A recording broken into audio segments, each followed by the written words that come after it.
El Señor esté con ustedes. Y con tu espíritu. Evangelio de nuestro Señor Jesucristo según San Juan.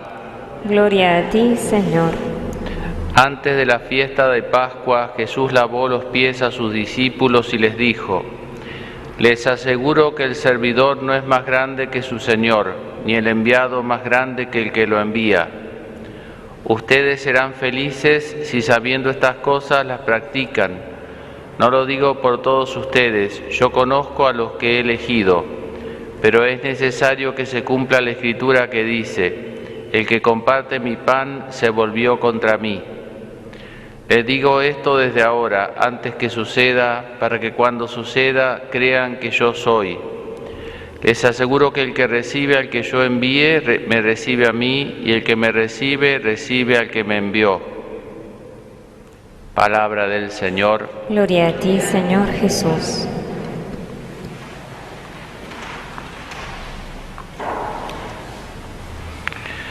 Escuchamos en la primera lectura a San Pablo, así predicando en la sinagoga y haciendo historia, retomando la historia. Pensaba con ocasión de ese texto algo que hemos dicho muchas veces, cómo la historia es maestra, pero con dos condiciones, diría yo. Una es que tiene que ser historia, ¿no?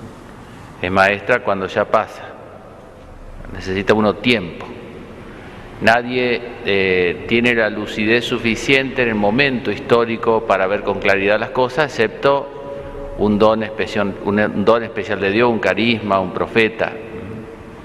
Entonces necesita uno que pase el tiempo, porque las cosas yo acá los anteojos se me hacen grandes, después las perspectivas, necesita uno tiempo.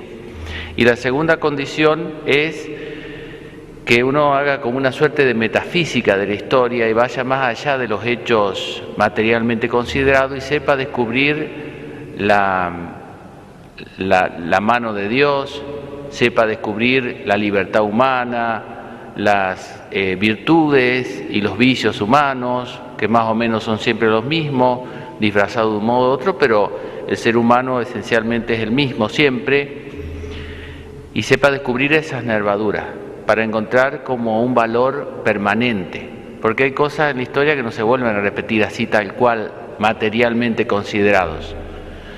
Sin embargo, hay ciertas cosas que dan un valor permanente y por eso puede ser maestra. Si no hay una capacidad de abstraer los valores permanentes, no nos dice nada, ¿no es cierto?, el hecho en sí mismo.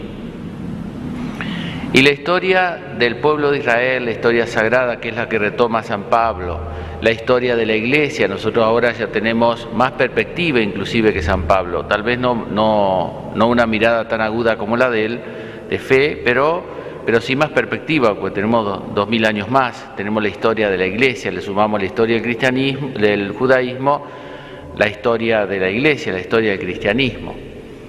Y nos ayuda, digamos, a entender algo que el padre Alfredo Sáenz, en una colección que se llama La nave y las tempestades, que toma las distintas tempestades que ha pasado la Iglesia, sobre todo internamente, las distintas herejías, los distintos problemas históricos, y él llega a la conclusión, ¿no es cierto?, que en esos momentos difíciles de la historia, los que reformaron la Iglesia, los que hicieron bien a la humanidad y a la Iglesia, en la realidad fueron los santos.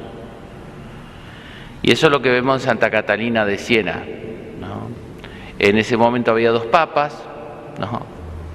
Uno dice, ahora también hay dos papas, pero es una circunstancia diferente a la que en ese momento había, porque uno de los papas, o sea, ninguno estaba viviendo en Roma, se había ido de Roma, uno de ellos, al menos, el que consideraban que era el verdadero papa.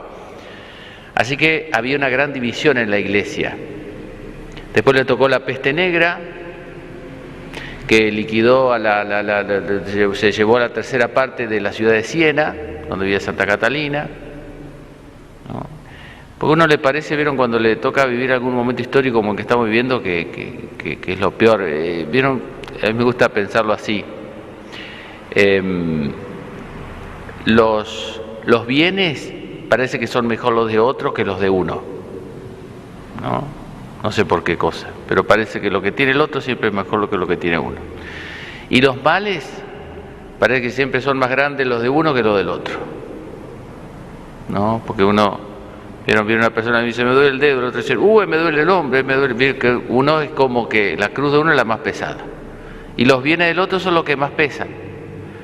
Curiosa objetividad la nuestra, ¿no? Pero bueno, así somos los humanos. Entonces nosotros pensamos que nosotros somos los grandes mártires de la historia, que la Iglesia, que los problemas actuales. Por supuesto que hay algunas cosas que uno ve que son particulares de nuestro tiempo y que hacen, sobre todo, la velocidad, diría yo, y la universalidad que tienen los hechos, ¿no? Antes eran más focalizados y a otra velocidad, ahora vienen más rápido. Ahora estornudo en chino, bueno, los chinos no pongamos ejemplo, pero en japonés y ya nos enteramos acá.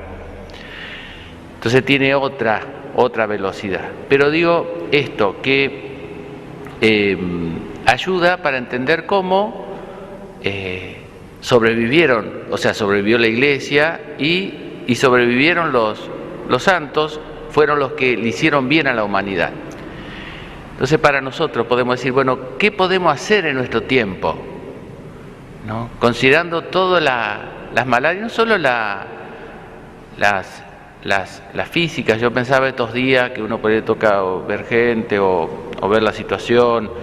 Pensaba, miren, qué combinación letal. Males físicos, por ejemplo el COVID, combinado con, ya con eso ya tenemos, pero combinémoslo con la pobreza material, y combinémoslo con la soledad, pobreza material y pobreza espiritual, ¿no es cierto? Que la persona no tiene herramientas para ofrecerlo a Dios, para aferrarse a Dios. Entonces, pobreza material, pobreza espiritual y soledad. Combinen esas tres cosas y es una bomba atómica, ¿no? No es solo el COVID solo, si no estuvieran las otras malarias, se sobrelleva de otra manera. Creo que hay un porcentaje que lo hace mucho más letal, espiritualmente hablando, socialmente hablando, que lo es. Bueno, me fui un poco por las ramas, pero lo que quería decir que los que hicieron bien realmente a la humanidad fueron los santos. Y a eso estamos llamados a ser nosotros santos. No pasa que uno se imagina un santo y ya se imagina una estatuilla, esos son los santos canonizados, pero si uno es fiel a la voluntad de Dios, más allá de sus propias miserias, puede vivir plenamente la santidad. ¿Y qué nos enseñan los santos? ¿Qué nos enseña Santa Catalina, por ejemplo, ahora nosotros y los santos que vivieron las distintas crisis de la humanidad y de la historia? En su medida también los héroes, ¿no?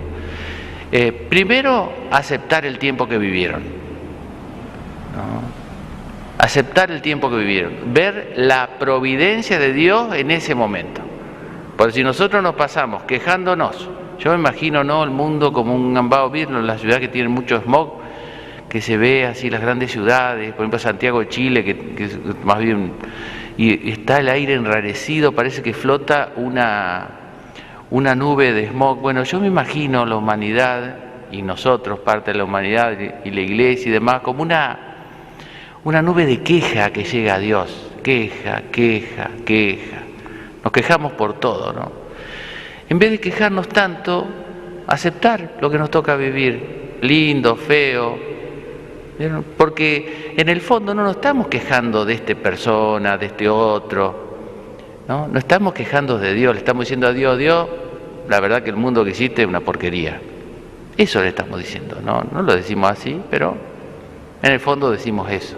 Entonces los santos lo primero que hicieron es, en vez de tanta distinción de cosas, tanto razonamiento, tanta queja, tanta cosa, es aceptar.